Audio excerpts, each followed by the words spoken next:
A la carne de cañón. Generalmente, sí, ¿no? A los negros e hispanos en el caso de las guerras de los Estados Unidos, y ya después aparece el comandante en jefe solamente como disfrazado más Sí. bien, y Y ni quién se lo crea, ¿no? pues no, evidentemente. Esa es la vía antigua. Y la vía moderna es más complicada porque en la época moderna surge el individuo en realidad como una entidad suprema. Es más importante el individuo que la comunidad. Esto dicho de manera un tanto esquemática. Sí. Y entonces sí advino un serio conflicto para conciliar al individuo con sus derechos naturales, el primero, el derecho a la vida, pero también a la libertad y a la propiedad, con la comunidad, que también estaba integrada con otros individuos, con los mismos derechos. Se configuró entonces en el pensamiento del siglo XVI, XVII y XVIII la idea de un estado de naturaleza, donde los hombres vivían como si no hubiera estado, es decir, autoridad política. Y entonces el filósofo Thomas Hobbes en el siglo XVII dijo que si no hubiera estado, el estado de naturaleza era un estado de guerra de todos contra todos. Y entonces la vida en esas condiciones iba a ser breve, infeliz, intranquila e insegura. Es decir, una vida en que el otro aparece inmediatamente como un competidor y como mi enemigo. Me puede dar muerte y por lo tanto yo tengo derecho, si toca mi propiedad o atenta contra mi vida, a darle muerte y hacerme de sus bienes. Frente a esta realidad, cruda realidad del estado de naturaleza, emerge la idea de fundamentar un estado, pero un estado no como el rey, no como el monarca, no como el presidente, sino un estado como una situación de convivencia civilizada. Ajá. Por eso originariamente coincide la palabra estado con la palabra sociedad civil, que actualmente parecen dos cosas diferentes. Sí, bueno, originalmente significan lo mismo, porque quiere decir asociación de individuos con los mismos derechos, pero civilizadamente unidos. Eso quiere decir Estado originalmente. Y el Estado supera el conflicto catastrófico, o sea, supera el estado de naturaleza donde cualquiera puede darme muerte. Sí. Que se parece mucho de pronto a nuestra convivencia en las ciudades, ¿no? Sí. Esa es la vía moderna. Y de ahí surgen dos ideas de libertad. La libertad negativa, que quiere decir yo puedo hacer lo que desee, puedo hacer lo que quiera, por un lado, es la libertad del liberalismo económico. La libertad que exige que nadie se meta en la consecución de mis intereses privados y particulares. Mucha economía, poco Estado. Mucha iniciativa privada, nada de políticos porque solamente tergiversan el manejo del progreso, el avance, etcétera, ¿no? Entonces, mucha economía, casi nada de política. La política en esta concepción es un mal necesario. Pero bueno, esto también puede resultar catastrófico porque el interés privado tiene una lógica monopólica y de pronto deja al otro sin derechos de propiedad. Se produce la injusticia social. Frente a este concepto de libertad negativa, surge el de libertad positiva, que quiere decir, sus representantes principales son Jean-Jacques Rousseau en Francia y Immanuel Kant en Alemania. Y la idea de la libertad positiva es que yo no obedezca a una ley si no me la he dado a mí mismo. Es decir, rechazo la imposición de una ley. Solamente soy libre si yo me conduzco en función de una ley en la que yo he participado racionalmente y racionalmente me someto a ella. Al hacer esto solamente no hago otra cosa sino someterme a mi voluntad, pero pasada por la voluntad de los demás. A eso Rousseau le llamó voluntad general y es muy importante para reencuadrar nuestra concepción actual. Y además muy interesante. Vamos a seguir hablando del tema de la libertad, pero para continuar los invito a ver la opinión de reconocidos especialistas en otra cápsula que el equipo de producción grabó para ustedes. Vamos a verla y regresamos con el maestro.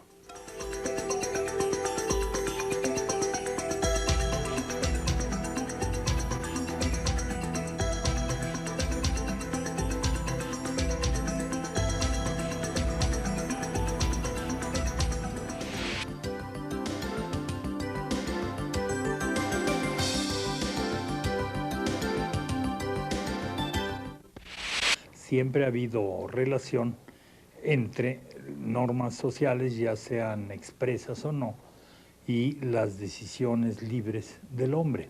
Sin embargo, en el plano estrictamente teórico, creo que la ética puede fundamentarse a partir de la libertad del hombre, considerado tanto en sociedad como individualmente.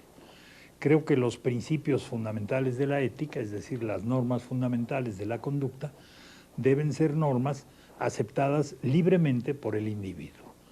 Se puede tratar y pretender que las normas tengan validez universal, que valgan para todos, pero lo importante es que resulten de esta decisión libre, claro, de acuerdo con principios racionales, de acuerdo con toda una serie de cuestiones históricas, sociales, pero la fuente última debe ser la libertad individual. No podemos concebir de ninguna manera al hombre, por más que afirmemos la libertad del hombre, fuera de la sociedad.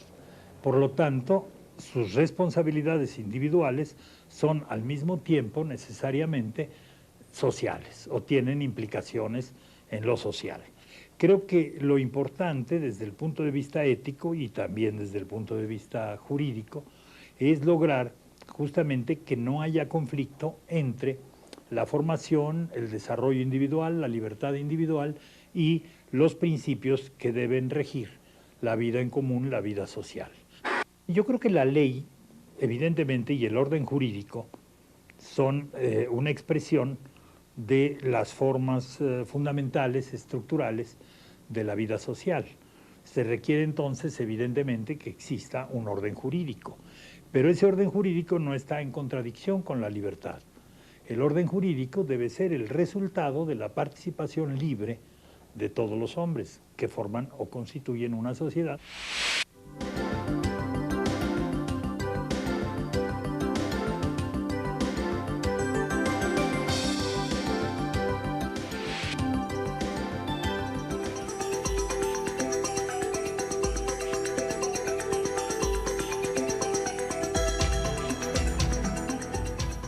Maestro, acerca de esta cápsula que acabamos de ver, ¿quisiera usted agregar algo más? Claro, es un tema interesantísimo porque en realidad plantea un gran problema. ¿Cómo hacemos para conciliar la libertad individual y el bienestar general en términos de responsabilidad social? Sí. ¿Sí? Por supuesto que es deseable que nos rigieran nuestra conducta principios éticos reflexionados, racionalmente fundamentados.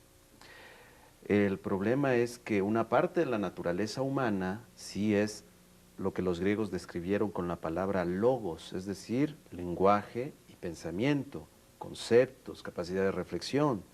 Esa es una parte de nuestra naturaleza humana, ¿no? De ahí que Aristóteles haya dicho que el hombre es por naturaleza un animal político, efectivamente porque está dispuesto, está capacitado para pensar, para reflexionar, para hablar y entenderse con los otros, escucharlos, comprenderlos y llegar a acuerdos vinculantes, sí. Y la otra parte de la naturaleza humana, aquella que, sobre la que indagó, por ejemplo, el propio Aristóteles, pero en su libro de la Ética, aquella obscura parte de los seres humanos que tiene que ver con nuestro instinto, o para decirlo freudianamente, con nuestra pulsión, no solo de vida, sino también con nuestra pulsión de muerte, que puede ser autodestructiva, pero también destructiva de los demás. No es suficiente la ética, no es suficiente el catecismo, no es suficiente invitar a la gente a que sean buenos, razonables, nobles, dulces, fieles, no. La verdad es que vivimos fácticamente, realmente, en un mundo muy conflictivo, en donde impera el principio canibalista, canibalesco, de destrucción del otro o instrumentalista. El principio instrumentalista de usar al otro como si fuera una cosa para mi propio beneficio. Y entonces aquí efectivamente queda claro que no es suficiente la ética así en abstracto. Immanuel Kant que pensó muy bien estos temas, decía que en efecto, por más que llegáramos a imperativos racionalmente construidos para invitar a la gente a que fuera racional en su conducta o en su comportamiento respecto del otro, señaló que no es suficiente esta invitación, esta moral, esta ética, y consideró que era necesario el sistema jurídico, evidentemente con el castigo como soporte, es decir, las cárceles, efectivamente, u otros tipos de castigo frente al infractor. Entonces ahí nos acercamos a la concepción del Estado ya no solo como una convivencia, una unión o una forma de convivencia, sino al Estado en su rostro coercitivo, en su rostro represor inclusive, para que efectivamente se hagan cumplir las leyes, porque la moral tiene leyes, pero esas leyes son incondicionadas, ¿no? Es decir, si no las cumples, bueno, pues allá tu conciencia. Sí, allá ¿sí? Las leyes jurídicas, en cambio, dicen, si no las cumples, te haces acreedor a un castigo. Este castigo. Ajá. Y eso, precisamente por esta especie de pesimismo antropológico de algunos filósofos, entre los que se encuentra el que ya dije, Thomas Hobbes e Immanuel Kant, precisamente partiendo de ese diagnóstico pesimista de la naturaleza humana, consideran que es necesario ponerle frenos a los humanos sobre la base de su miedo a ser objetos de coerción. El problema es ahí político, es decir, quién y cómo suministra la violencia legítima y el monopolio del castigo. ¿Sí? Entonces es una cuestión en la que tenemos que pensar de manera más amplia. Sí, claro.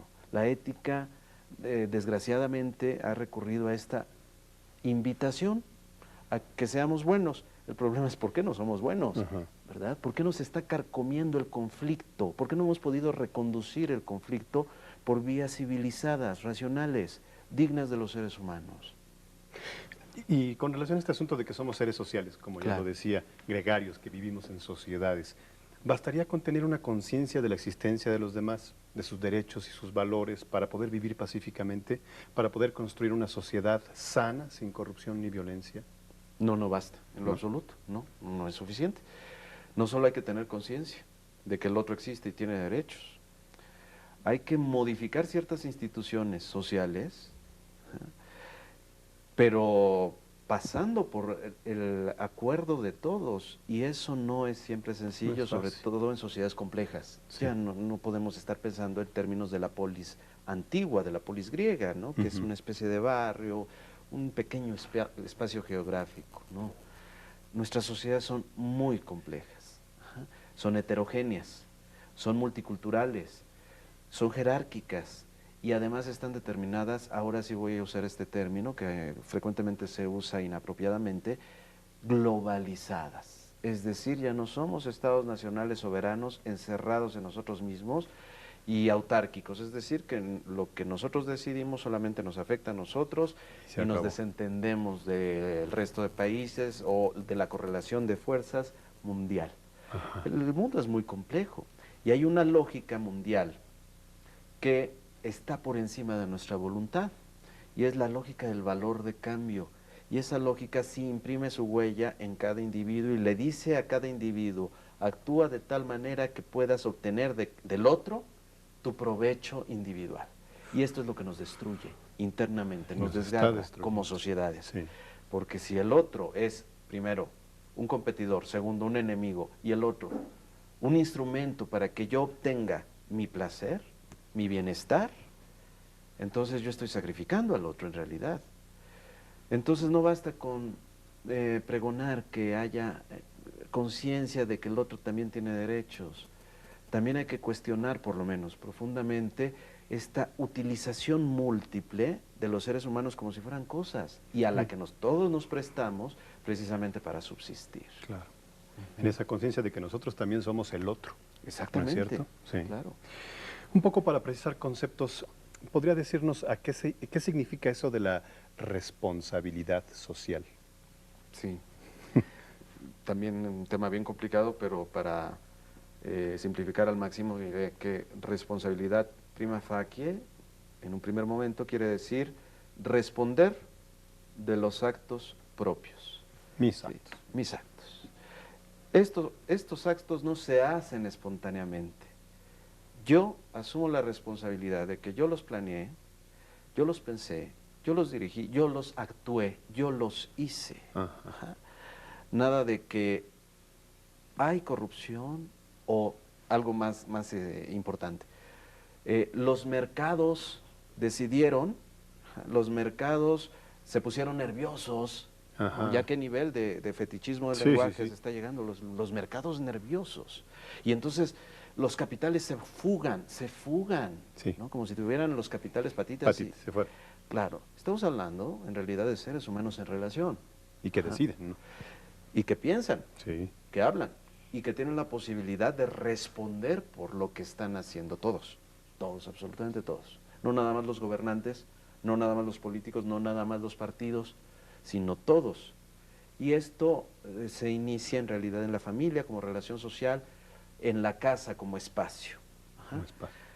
Entonces, bueno, hay un primer principio, digamos, de responsabilidad en este nivel, que es un nivel liberal, digamos, de problematización de la responsabilidad. Es decir, si se hace algo, eso que se hace tiene un autor, ajá, que responda para bien y para mal, pero tiene un autor. Y ese es un primer nivel de responsabilidad social, de responder por lo que atañe a mis actos que afectan a los otros.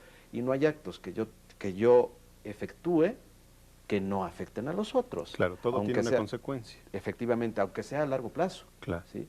Si yo, por ejemplo, en mi consumo cotidiano estoy usando cosas que no son reciclables o biodegradables, etcétera, yo tengo una responsabilidad ecológica. Ajá. Aunque en ese momento no nos afecte. Sí, la tiro a la basura y se va, ¿no? Para la Según- larga, Ajá. sí, se va y queda mi casa limpiecita, Ajá. ¿verdad? Pero ¿cómo estoy ensuciando el planeta? Con Claro. mi consumo cotidiano, ¿sí? Algo que parece totalmente natural, etcétera. Estoy ensuciando el planeta, lo estoy contaminando y entonces tengo una responsabilidad con seres que aún no han nacido.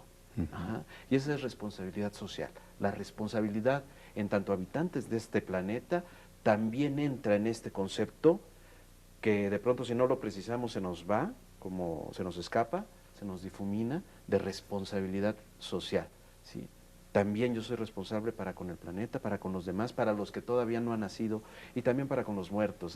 Es algo bien importante. Sí.